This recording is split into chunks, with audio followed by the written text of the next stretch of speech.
Olá, meus irmãos e irmãs de Ideal Espírita, vocês amigos e amigas que nos acompanham aqui na página Estação da Luz Espírita, muitíssimo obrigado mesmo pela sua companhia. A nossa página Estação da Luz Espírita não tem fins lucrativos, o objetivo é a divulgação da doutrina espírita. E é por isso que nós reunimos aqui esta sede de matérias espíritas para que possa atender às suas necessidades, estudo, lazer, pesquisa. Você encontra aqui na nossa página Estação da Luz Espírita os livros da codificação, obras suplementares, entrevistas, palestras e os programas da Web Rádio Estação da Luz de Natal e Web Rádio Cristo Consolador de São Paulo. Ou seja, um acervo que atenda às suas necessidades, sem fins lucrativos. O objetivo é a divulgação da doutrina espírita. E agora eu convido você para nos acompanhar na reprodução de mais esse trabalho imperdível. Muito obrigado mesmo pela sua companhia e vamos juntos!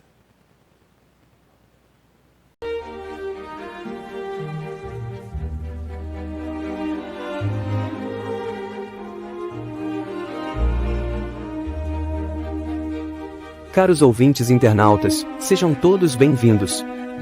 Dentro de instantes iniciaremos a nossa transmissão.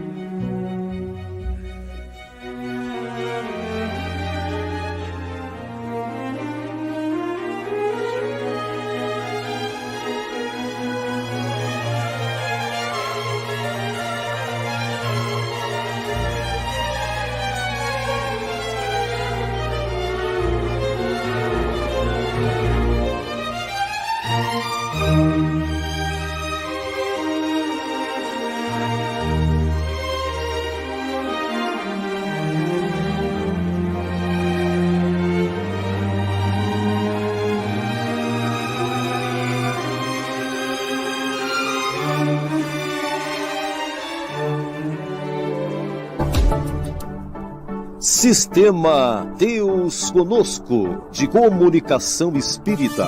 Aqui você navega em ondas de luz.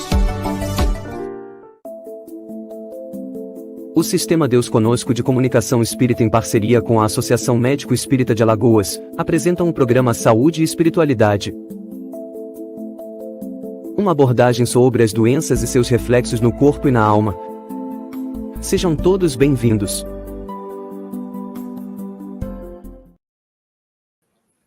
Boa noite, amigos. Muito bem-vindos a mais um programa Saúde e Espiritualidade. Estamos aqui mais uma vez com um programa ao vivo para trazer para vocês mais um tema que abordamos todas as segundas-feiras às 21 horas. Hoje é o dia 22 de julho de 2024 e eu gostaria de lembrá-los que o nosso programa é transmitido por diversos canais, entre eles a Web Rádio Deus Conosco, a Web Rádio Fraternidade, Rádio e TV Rede Amigo Espírita, Lar de Jesus de Goiânia, e o YouTube da AME Alagoas, o YouTube da Fraternidade Espírita Joana de Ângeles, em Maceió, a Web Rádio Estação da Luz e TV IDEAC.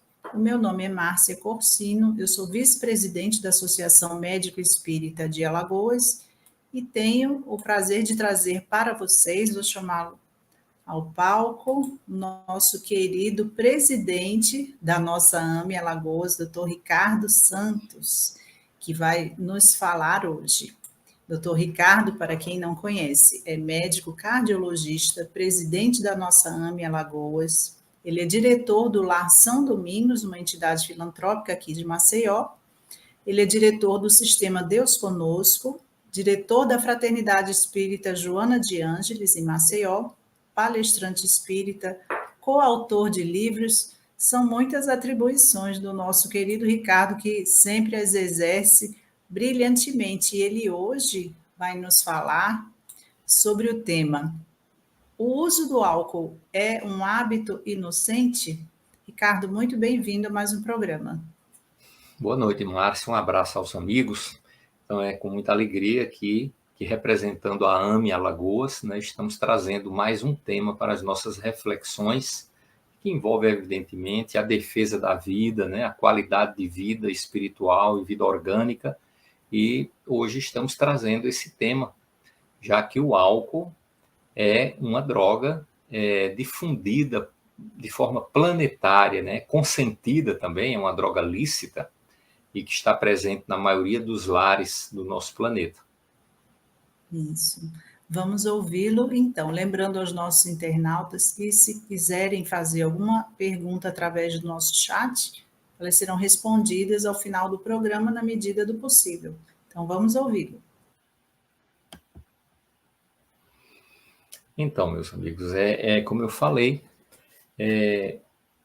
o álcool é um tipo de droga que é amplamente difundida no nosso planeta.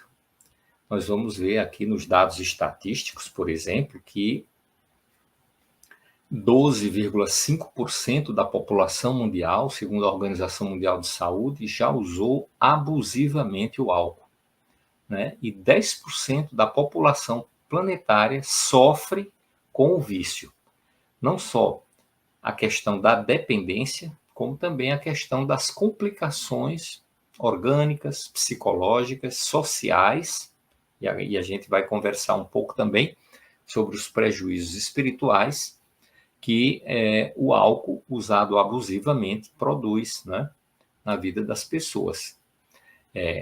Um dado assim que nos parece estarrecedor e que nós já vamos aqui sentindo a não inocência desse hábito, né, é que 85% dos lares brasileiros têm bebidas alcoólicas em suas dependências. Então, isso coloca os componentes da família, principalmente as crianças, em contato com o álcool, nas comemorações, nos finais de semana, após as refeições, né, nos aniversários, e até nos aniversários infantis, é muito comum observarmos a presença do uso da bebida alcoólica diante das crianças. E quando a gente faz isso, nós estamos colocando as crianças diante, né, da possibilidade da experimentação e até do vício no futuro. Outro dado importante que não pode ficar assim à margem da nossa compreensão é que morrem 3 milhões de pessoas por ano diretamente pelo uso do álcool. E o abuso do álcool responde por 5% da carga mundial de doenças e lesões. Porque essas doenças, a nível orgânico, vamos começar assim, começa ali por lesão da própria mucosa da boca, da garganta, do esôfago, do estômago, né? Problemas tóxicos no fígado que levam a um processo inflamatório que culmina com a cirrose ou o câncer, ou a hipertensão portal, né? que é uma doença muito grave. E também nós temos aí as lesões do sistema nervoso central, né? Tanto do cérebro, dos neurônios, quanto dos nervos periféricos, levando aos problemas de polineuropatia, de transtornos mentais e problemas mesmo neurológicos dos mais sérios. O uso do álcool, ele também leva a questões de um grande prejuízo na vida social daquele que se torna dependente do álcool, né? Tanto a nível familiar, com os problemas de agressão, de violência doméstica, traições, né, infidelidade, e também as questões dos acidentes, principalmente no trânsito. Sabemos que a mídia constantemente está aí expondo os acidentes de trânsito, onde o álcool muito frequentemente está implicado, né? Os motoristas aí dirigindo embriagados. Então, temos ainda a violência da questão das brigas mesmo, dos tumultos, que são muitas vezes movimentados e impulsionados pela embriaguez, né? Principalmente nas festas, nas baladas e até em ambientes esportivos, nas festas públicas, né? Vamos lembrar aqui do carnaval, né? Quanto problema o álcool traz para a tranquilidade social. E a questão da falta ao emprego, da falta aos compromissos que o álcool pode acarretar né, quando se instala a questão da dependência, da intoxicação. Então, é um rosário, né, de situações, e é esse o final. 3 milhões de mortos por ano e 5% das doenças, né, da carga mundial de doenças estão relacionadas ao álcool, e uma desses grandes percentuais é no que diz respeito ao câncer produzido pelo álcool, né? Então, aqui dá para a gente perceber a gravidade da situação, e precisamos entender que todo grande bebedor, todo grande dependente do álcool, um dia já foi um experimentador inocente ali, ou um experimentador social, né? Que existe isso, né?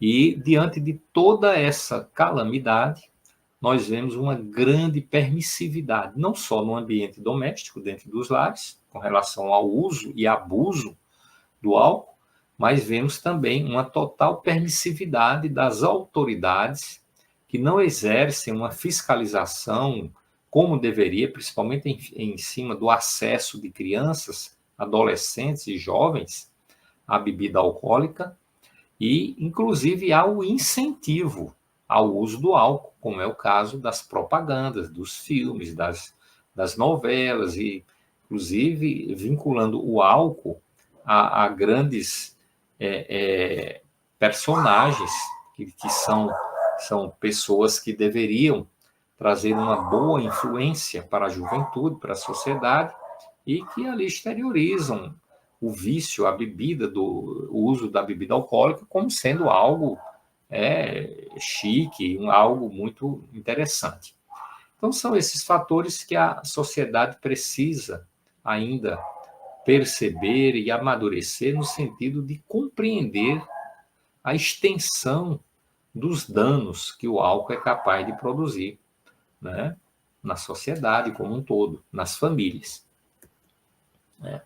Então, qualquer substância que, introduzida no organismo, provoca modificações no funcionamento do cérebro e do sistema nervoso, é uma droga, né? É o caso do cigarro, do tabaco, do álcool e das drogas ilícitas, né? Como a maconha, a cocaína, o crack, o êxtase e outras drogas que são de amplo uso e muito difundidas, com muita permissividade no seio da sociedade. Uma coisa que é bem comum, que é muito constante, é a associação do álcool com outras drogas. Mesmo porque o álcool, ao modificar o funcionamento do cérebro e do sistema nervoso, afeta também a questão da censura moral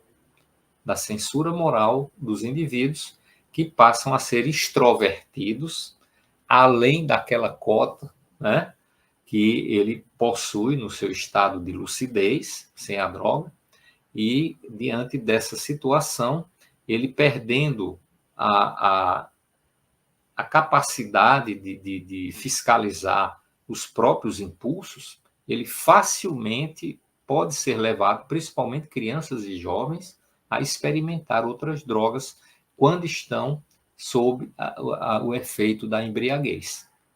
Isso é muito comum, né? A pessoa, inclusive, nos ambientes onde é difundido as drogas, onde os traficantes têm determinados interesses, existem pessoas que, às vezes, até misturam as drogas nas bebidas para levar a pessoa a uma dependência e a necessidade de comercializar a compra de outras drogas. Então, é amplo o espectro de malefícios, né? Poderíamos ficar aqui falando largamente, mas uma coisa eu já vou deixar aqui no ar. Quem é que vai ficar dependente ou um usuário habitual do álcool depois de experimentar? Então, essa é uma questão muito interessante, porque muitas pessoas que experimentam não se afinizam com aquele tipo de uso. Outros ficam bebendo ali muito tempo, pouquinho, não exacerbam, não se tornam dependentes químicos. No entanto, outros, né, que é cerca de 10%, permanecem com o uso abusivo do álcool e vão caminhar para o surgimento das complicações. Eu nem falei aqui dos transtornos mentais, né? No campo da depressão, do transtorno ansioso, né? Do suicídio, e de tantas outras questões que o álcool é capaz de produzir. Alucinações, né? Psicoses, delírios, né? Tudo isso está associado também ao uso abusivo do álcool e é motivo de internações hospitalares, psiquiátricas, de um grande número de pessoas que estão nesta condição, né? Então, como eu falei, é uma droga que mexe com o sistema nervoso, muda o funcionamento cerebral e provoca uma desarmonia mental, deteriora o cérebro e evolui para estados, às vezes, depressivos, que podem levar o alcoólatra ao coma e até à morte. Então, eu que dei plantões muito tempo em pronto-socorro, principalmente aqui em Maceió, aos finais de semana, era muito comum nós recebermos lá jovens, adultos, pessoas de todas as idades, em profundo estado de embriaguez, naquele estado que é conhecido como coma alcoólico, profundamente deprimidos na sua função respiratória e com alterações, inclusive, cardíacas. Lembrando aqui que o álcool também produz uma miocardiopatia alcoólica, que enfraquece o músculo do coração e dilata, né, o coração, levando a quadros de insuficiência cardíaca. É outra complicação do uso abusivo do álcool, né? Então, o álcool, num primeiro momento, causa aquela euforia, né? A pessoa perde a timidez, muitos começam a cantar, a dançar, outros contar piadas, né? Outros ficam valentes, outros ficam assim, agressivos, e outros sentem um impulso para serem conduzidos à infidelidade quando são casados, né? Essas questões todas que envolvem a perda da censura moral que o álcool pode trazer, né, quando há esse estado de embriaguez muito intenso. Então, são aí os vários efeitos prejudiciais. E o álcool, ele se transforma em etanol dentro do nosso organismo, que é uma substância tóxica, carcinogênica, que inflama o fígado, inflama os nervos, o cérebro e a musculatura, os vasos sanguíneos também, né? E pode causar a cirrose hepática quando em grande quantidade e quando produzido muito frequentemente, né? Com o uso constante da bebida alcoólica. Outro efeito que não é desprezível do álcool é que ele utiliza no seu metabolismo as enzimas que produzem a glicose.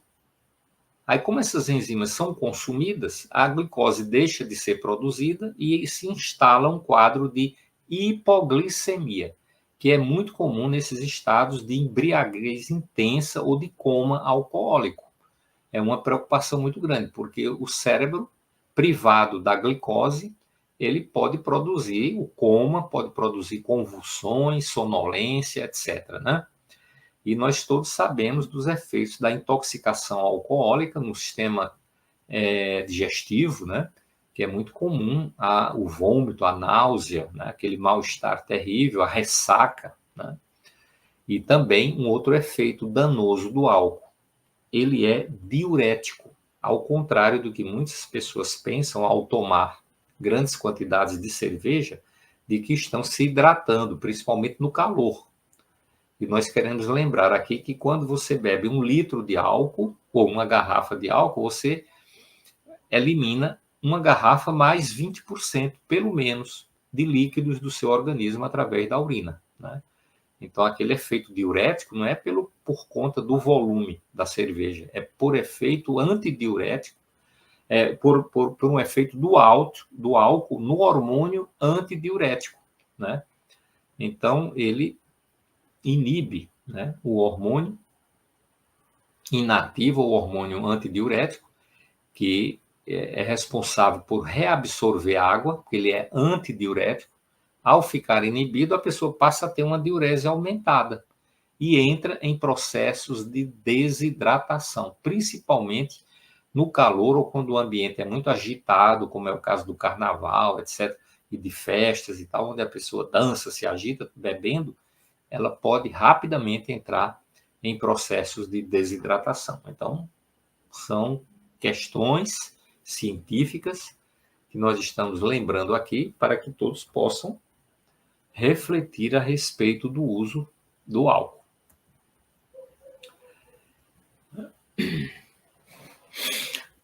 Uma questão aqui muito complexa, né, mas que eu já vou antecipar, é que o álcool, ao levar à intoxicação do sistema nervoso central, ele também destrói as barreiras energéticas que mantêm o nosso esquecimento do passado nas reencarnações, na reencarnação atual, né? Então, ele quebrando aquelas barreiras, é como se o perispírito se desprendesse sobre o efeito do álcool e passasse a perceber flashes ou a voltar a ter lembranças de fatos de outras vidas. E, normalmente, dada a situação da sintonia, as lembranças são lembranças que vêm assim, sobre a forma de flashes, às vezes profundamente problemáticas, complicadas, com visões, com alucinações, visão de animais, né, de perseguidores, e instala-se uma patologia mental, né, que pode levar a delírios, né, e pode ser agravada também pela ação de espíritos desencarnados, viciados em álcool, que estão conectados com a mente daquele que é alcoólatra, porque nós nunca bebemos sozinhos, à luz do conhecimento espiritual, né? Nós atraímos espíritos que se afinizam com a bebida e que estão no plano espiritual, dependentes, e para satisfazerem o vício, se conectam com o psiquismo daqueles que bebem para satisfazer as suas necessidades. Isso a gente pode ver claramente lá na obra de André Luiz, né? De Luiz Sérgio também, vários relatos de histórias de como André Luiz percebe a presença de desencarnados viciados nos ambientes onde o álcool é usado ali de uma forma bastante ampla, né? Então vamos ficar atentos a essas questões também. Mas é importante a gente fazer uma análise também, porque isso tem implicações espirituais, o que é que nos motiva a usar o álcool. E aqui é interessante, né?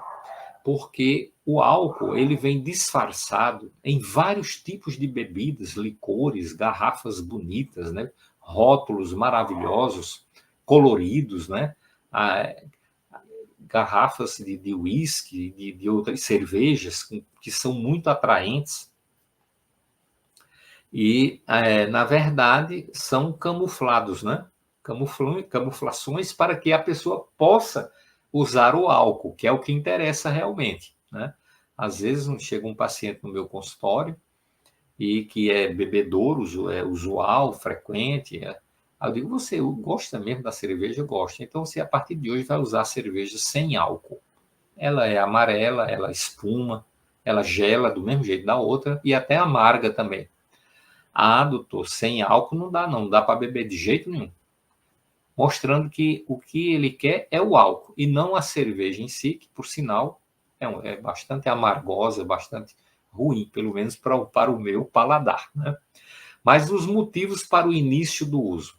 Vencer inibições, autoafirmação, não vamos detalhar isso, porque a gente praticamente todos já percebem exatamente como é que é o mecanismo disso.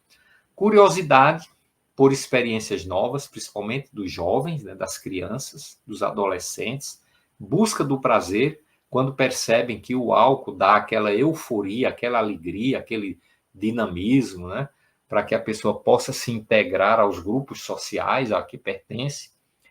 Anestesia das dores psíquicas, isso aqui é um capítulo muito mais amplo, porque envolve a história da pessoa, desde a sua infância, a maneira como conviveu com os pais, o relacionamento familiar, relacionamento entre os irmãos, questão de bullying, questão de autoestima baixa. Então, essas sequelas que vêm da educação da criança, muitas vezes se fixa e ela não consegue superar porque não tem referências, não tem apoio dentro da família e encontra no exemplo, né, dos colegas, dos companheiros da rua, muitas vezes a utilização do álcool como esse elemento anestesiante das dores morais, das dores psíquicas. Então, a gente ouve muito frequentemente, principalmente entre adultos, bebo para esquecer. Não é um argumento que tem um certo fundamento e é uma anestesia das lembranças, né, sofridas que muitas vezes carregamos conosco da nossa existência. Falsa sensação de felicidade e conforto, o atrativo das propagandas, né, o comportamento imitativo das crianças e dos jovens, principalmente para com os líderes, para com as pessoas de notoriedade, as celebridades da sociedade, né? E isso é muito interessante. E os fatores predisponentes do espírito levam também a pessoa a beber. O que é isso? Somos espíritos imortais que estamos vivendo hoje uma experiência física com um corpo físico, mas já vivemos antes. E trouxemos para a vida atual todo o nosso patrimônio de aquisições, de valores e também os nossos vícios, que são temporariamente inibidos pelo esquecimento do passado, mas estão presentes na individualidade. Então, se eu fui um espírito viciado em álcool, o que é muito provável para quase toda a humanidade, em reencarnações passadas, ao reencarnar na vida atual, eu trago essas predisposições mórbidas, a tendência a também voltar a ser um viciado em álcool, caso eu venha a ter contato com esta droga. E é algo tão presente que o espírito que reencarna com o vício do álcool atrai no processo da fecundação, já que ele já está presente ali no ventre materno, um campo genético que é compatível com a doença do alcoolismo, que é uma doença genética, inclusive. Então, a predisposição genética é já uma consequência desses fatores predisponentes do espírito. Então, nós não sabemos quais das nossas crianças e dos nossos jovens está com a doença geneticamente ali já colocada do alcoolismo. E muitas vezes, ao experimentar uma pequena dose de um licor, de uma cerveja e tal, de repente aquilo desencadeia, né, exterioriza a atividade genética. E ele passa a ser um dependente químico muito rapidamente, né?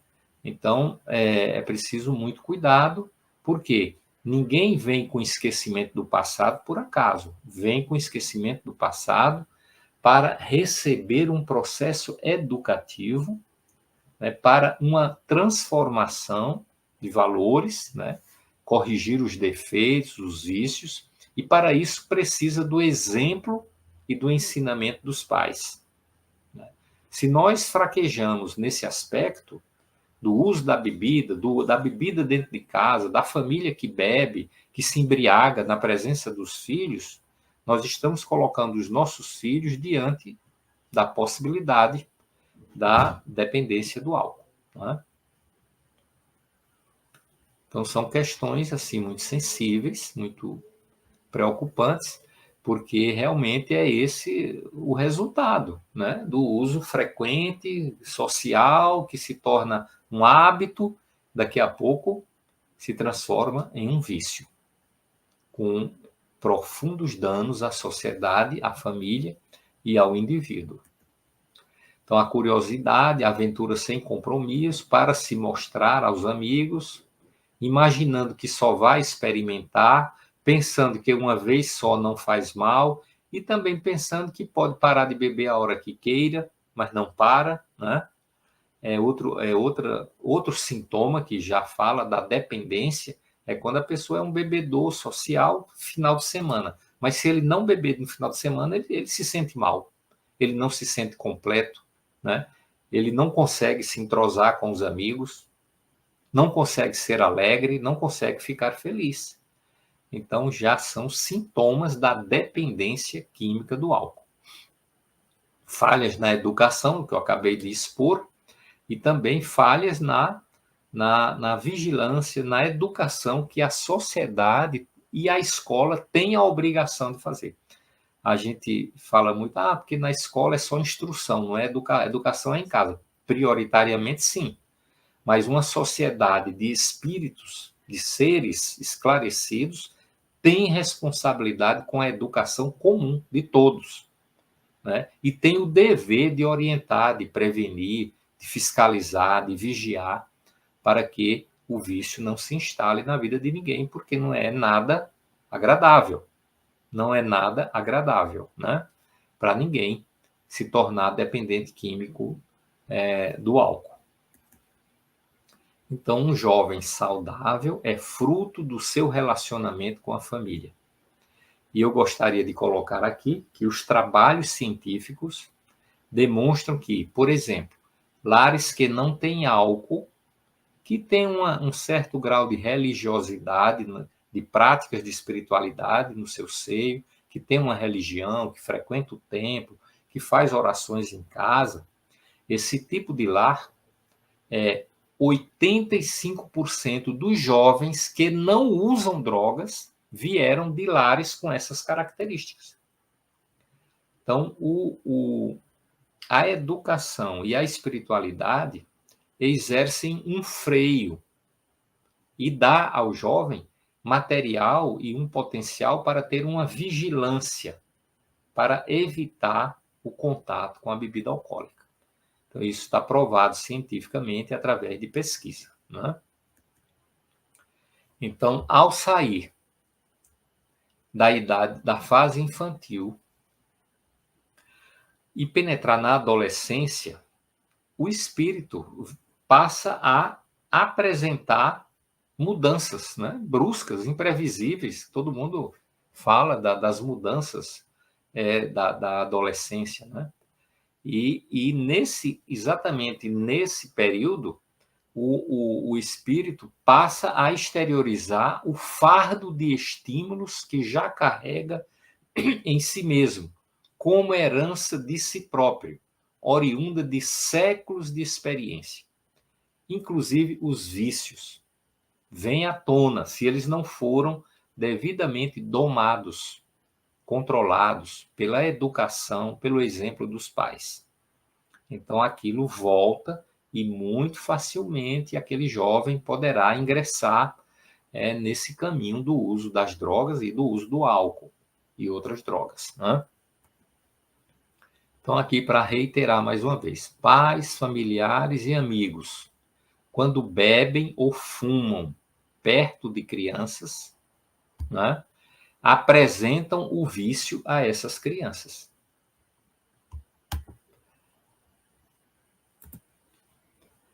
É interessante isso porque, como disse lá no início, 80% a 85% dos lares têm bebida alcoólica nas suas dependências e muitos deles têm um recanto, que é um verdadeiro sacrário, né? Um altar, onde estão as bebidas alcoólicas, que é o barzinho todo enfeitado, ali muito bem ambientado, todo espelhado, com cadeiras especiais. É aquele ambiente onde os amigos se reúnem para beber. Então, nós estamos como que entronizando a bebida alcoólica dentro da nossa casa. Essa frase aqui, eu acho que tem sentido dentro dessa perspectiva que nós apresentamos. Não há uso de drogas que afetam a saúde, que afetam o sistema nervoso, que afetam a vida social, que causam transtornos mentais e que trazem implicações espirituais, sem que se esteja procurando, além do prazer transitório, fugidio, rápido e às vezes seguido de mal-estar, além da busca desse prazer, quem usa drogas é como se estivesse buscando a própria morte. Isso é reconhecido na literatura espírita como suicídio indireto, já que você lesiona o corpo físico, no mínimo, né? E aquilo pode trazer enfermidades que podem abreviar a vida daquele corpo. Além dos acidentes, das lesões que nós relatamos no início. Mas vamos conversar um pouco sobre a questão espiritual. Quando nós passamos a adotar qualquer tipo de vício moral, físico, exterior, como é o caso do uso de drogas, as energias emanadas, né, da utilização da droga, elas se impregnam o nosso corpo energético e modifica esse corpo energético. Modifica, né, altera.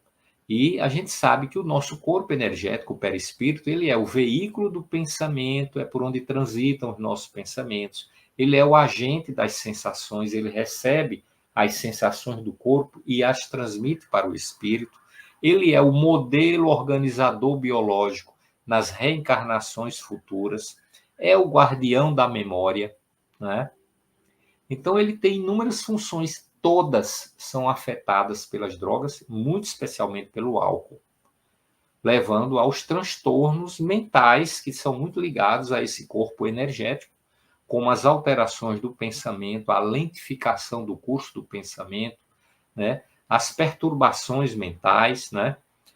Empobrecimento dos pensamentos, anestesia dos afetos positivos, deturpação das percepções, delírios, alucinações e a própria deformação perispiritual quando a pessoa que está sob a dependência do álcool e em estados de profunda dependência, ele perde a própria capacidade de plasmar um corpo espiritual normal, perfeito, adequado, né? E dependendo dos processos obsessivos que possam se instalar, ele pode até adotar formas animais, né? Como a zootropia, nos estados de profunda perturbação mental.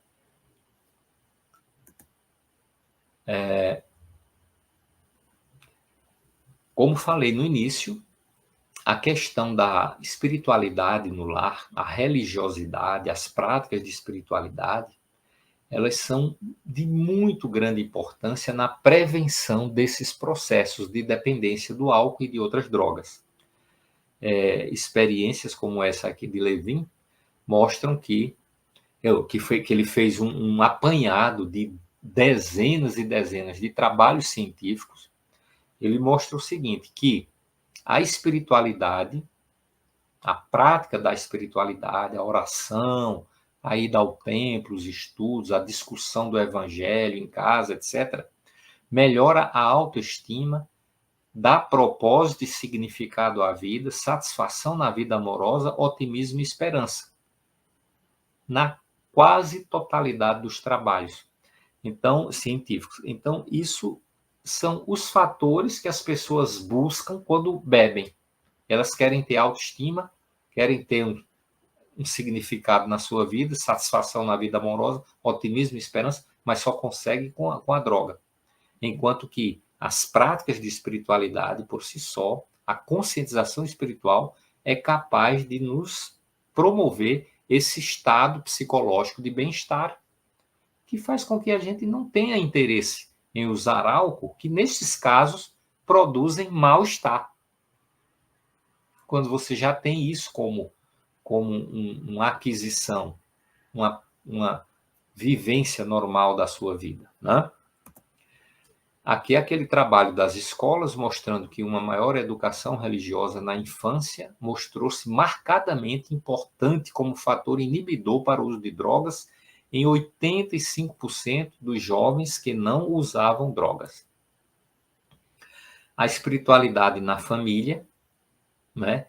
A espiritualidade não é só as práticas, é a conscientização moral, ética e até esta elevada compreensão desse desse conhecimento de natureza superior, como é o caso da reencarnação, lei de causa e efeito, obsessão, evolução, né?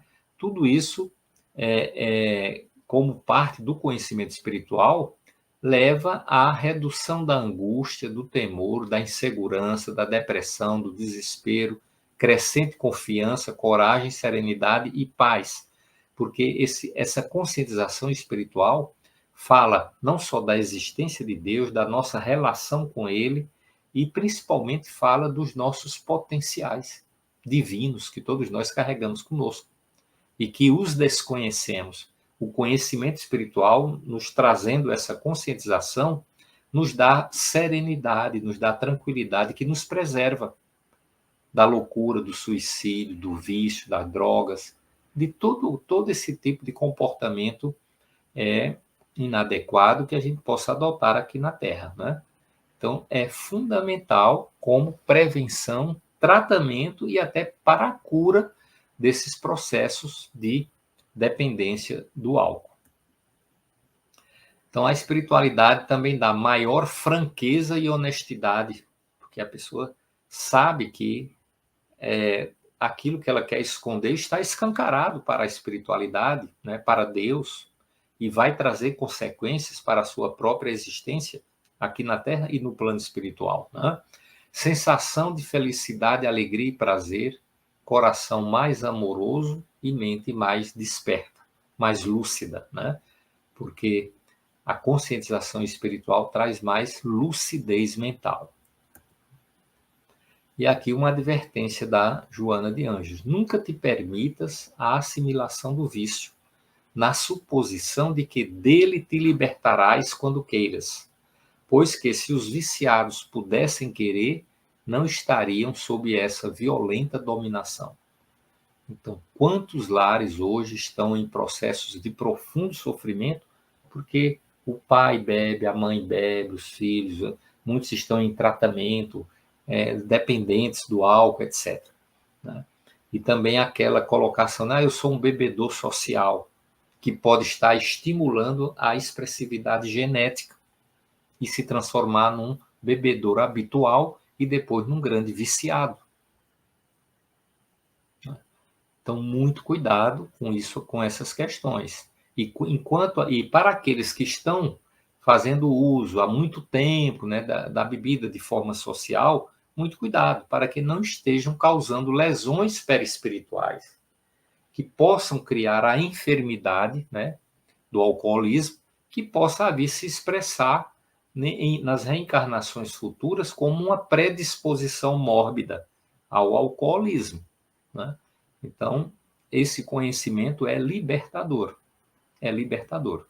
E é possível parar de beber, é possível se tornar um abstêmio, fazendo os tratamentos e tendo uma vida perfeitamente saudável, sem a necessidade do álcool. Porque o álcool torna-se, no fundo, uma muleta psíquica para uma fragilidade psicológica que nós carregamos, que é essa incapacidade de sermos alegres, felizes, conversar, trocar ideias com os nossos amigos, sem ser sob os efeitos da bebida. E também aquela questão de inibir as nossas dores morais, dores psíquicas que carregamos, e isso é caso para tratamento psicológico ou psiquiátrico, né? E não adentrar no álcool, criando mais um fator complicador, que é a dependência, com a possibilidade dos danos que o álcool é capaz de produzir na vida orgânica, psicológica, social e espiritual, se tornando uma questão muito complexa, né?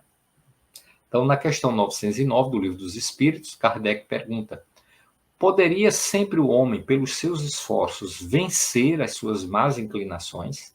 A resposta: sim, e frequentemente, fazendo esforços muito insignificantes.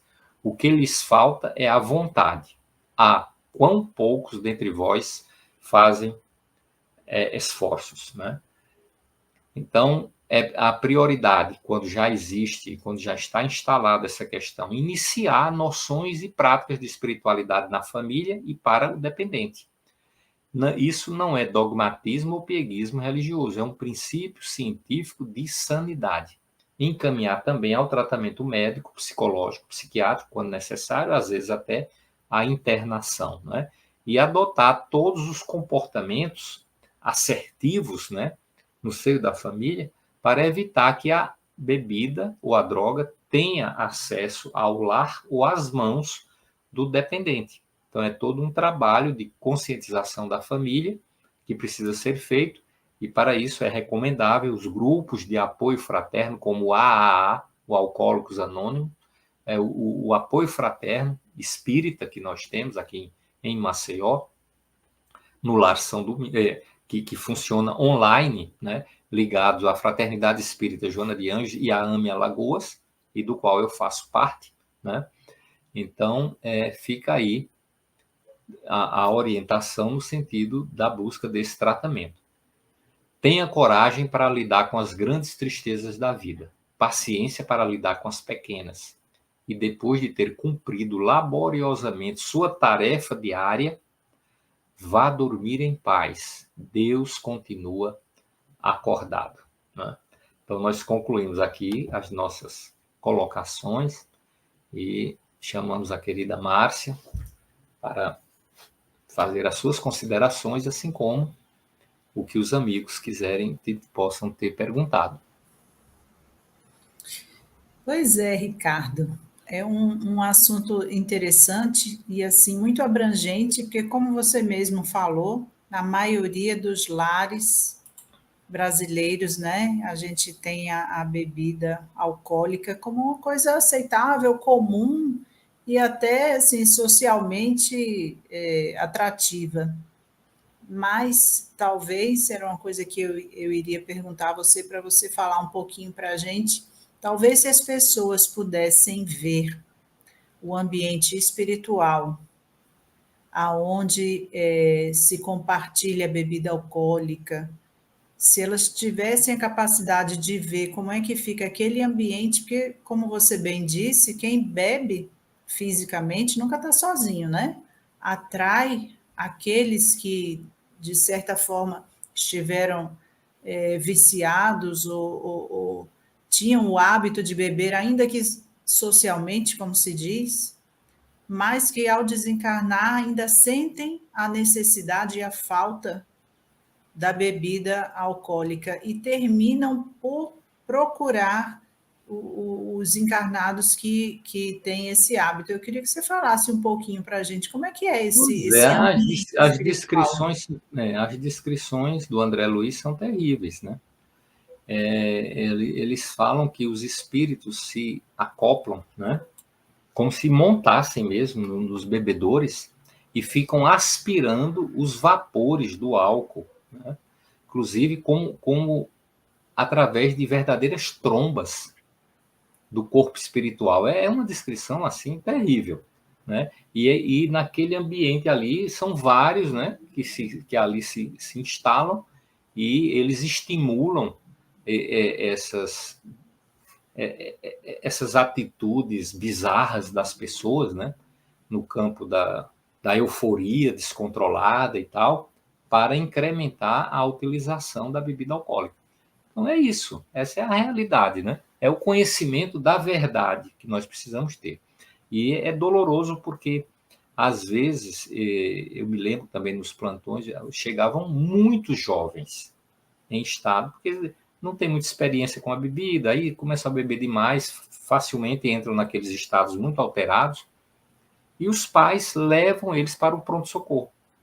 Aí os filhos chegam embriagados, os pais trazendo, às vezes rindo, brincando, aí falam que não, isso aí é coisa de juventude, eles exageraram um pouquinho no álcool, mas isso é coisa normal de juventude mesmo, não percebendo que por trás daquilo ali está um grande perigo, um grande risco, né? Um outro dado estarrecedor de um trabalho lá em São Paulo é que 80% dos estudantes de medicina da USP faziam uso abusivo do álcool pelo menos uma vez por semana. Olha só. Aqueles que deveriam ser formados para dar exemplo, para orientar, para tratar as pessoas que adentram ao uso abusivo do álcool são os primeiros a usarem, e a usarem de forma abusiva, o que é pior ainda, né? Então é isso, realmente a situação é dramática, e as pessoas que bebem, que fazem as festas, normalmente estão alheias ao que está acontecendo no mundo com relação a acidentes, violência, briga, confusão, infidelidade, gravidez indesejada. É só a gente ver o carnaval, né? O uso do álcool e de drogas, o que é que faz, de acidentes. Fica bombeiro de plantão, médico de plantão, hospital de plantão, polícia de plantão. Eu nunca vi uma festa desse jeito, né? Até banco de sangue fica de plantão, aguardando os acidentes que se tornam muito intensos e numerosos, e você vai ver por trás está o álcool. Mesmo assim, é usado de forma lícita, com o aval das autoridades, e ainda com propagandas. Considerado normal, né? É. Outra coisa que me chamou a atenção na sua fala, que eu estava pensando sobre a questão da responsabilidade dos pais, porque muitas vezes são eles mesmos que apresentam a bebida para os filhos, né? E eu estava aqui considerando que esse tipo de vício, como alguns outros, normalmente não se tem numa encarnação única. Então, muitas vezes é um espírito reincidente, né, que em várias encarnações caiu no mesmo caminho de cometer os mesmos erros desse abuso de bebida alcoólica, e aí tem uma nova oportunidade, né? Tem uma reencarnação para começar do zero e tentar fazer uma história diferente. E aí, às vezes, os próprios pais ou a própria família é quem apresenta à criança a bebida. Então, a responsabilidade desses pais, né? De estarem desvirtuando uma coisa que foi planejada para aquele espírito ter uma nova chance. Pois E é, e que às vezes foi chegando na programado, encarnação. e às vezes até se assumiram compromissos, né? Pois é. Mas o esquecimento do passado acaba, e os apelos do mundo e todas essas vigilâncias, né, que são comuns na nossa vida, acabam fazendo com que a gente resvale, né, nesse desequilíbrio, infelizmente. Né? Pois é, Ricardo. Então, vou pedir para O você que eu falar. queria deixar aqui, viu, Márcia, para o público, para aqueles que se interessarem, podem entrar em contato com o Apoio Fraterno Alagoas, que trabalha essa questão do alcoolismo, da dependência química e de drogas, e orienta as famílias e os dependentes de como se tratarem. Nós temos o nosso programa que acontece toda quarta-feira, às 19h30, é online, mas para adentrar a pessoa precisa entrar em contato. Então, procure o nosso Instagram, né?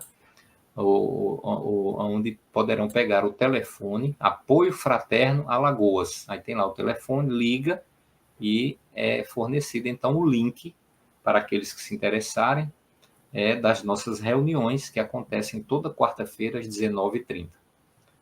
São reuniões fechadas, onde orientamos as famílias e orientamos os dependentes, de uma forma, claro, reservada, sigilosa, mas com muita eficiência. É um grupo de apoio que, à semelhança do Alcoólicos Anônimos, traz toda aquela orientação de como se desvencilhar do álcool, mas tem um fator aí que eu considero de primordial importância, a introdução aí da dimensão espiritual como parte da conscientização e também do tratamento do dependente químico e da família, né?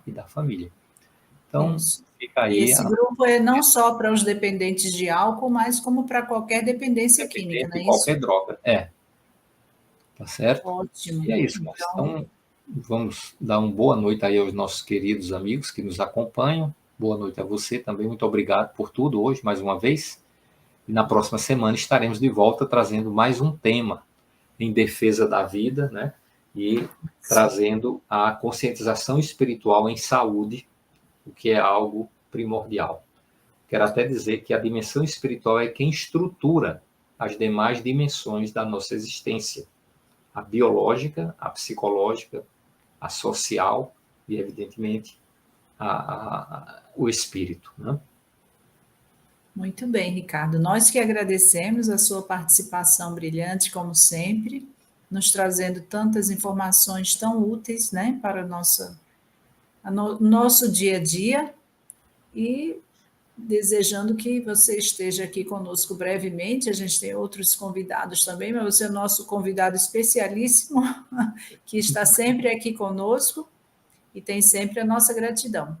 E até a próxima vez, um abraço a todos aqueles que nos acompanharam e até o nosso próximo programa. Tchau, tchau. Tchau. Sistema Deus Conosco, de comunicação espírita. Aqui você navega em ondas de luz. O Sistema Deus Conosco de Comunicação Espírita, em parceria com a Associação Médico Espírita de Alagoas, apresentaram o programa Saúde e Espiritualidade.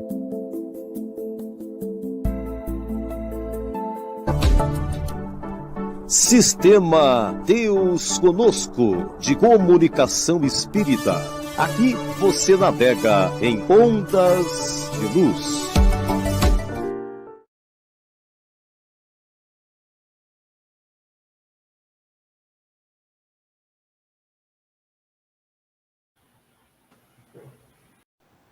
Chegamos ao final da nossa atividade. Muitíssimo obrigado mesmo pela sua companhia e espero você no próximo evento.